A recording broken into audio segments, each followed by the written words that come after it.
ఎవ్వరైనా నిన్ను గుర్తించలేదని నీ విలువ తగ్గిపోదు.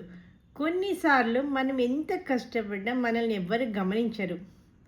మన ప్రయత్నాన్ని ఎవ్వరు మెచ్చుకోరు. అప్పుడు మనకి అనిపిస్తుంది, నేను చేస్తున్నది నిజంగా విలువైనదేనా?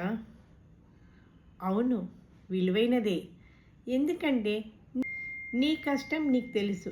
నీ ప్రయాణం నీకు తెలుసు. నువ్వు ఎదుర్కొన్న రోజులు నీకు తెలుసు. అందరు చప్పట్లు కొట్టే వరకు వేచి ఉండకు. ఎవ్వరు చూడకపోయినా నీ పని నువ్వు చేస్తూ ఉండు. ఒకరోజు నిన్ను పట్టించుకొని వాళ్ళే నీ విజయాన్ని చూసి మాట్లాడతారు. అందుకే ఈరోజు నుంచే ఒక్క మాట గుర్తుపెట్టుకో. ఎవ్వరు గుర్తించినా గుర్తించకపోయినా నా మీద నాకు నమ్మకం ఉంది. నన్ను ఎవరు గుర్తించినా గుర్తించకపోయినా నా మీద నాకు నమ్మకం ఉంది అని కాన్ఫిడెంట్గా ఉండండి.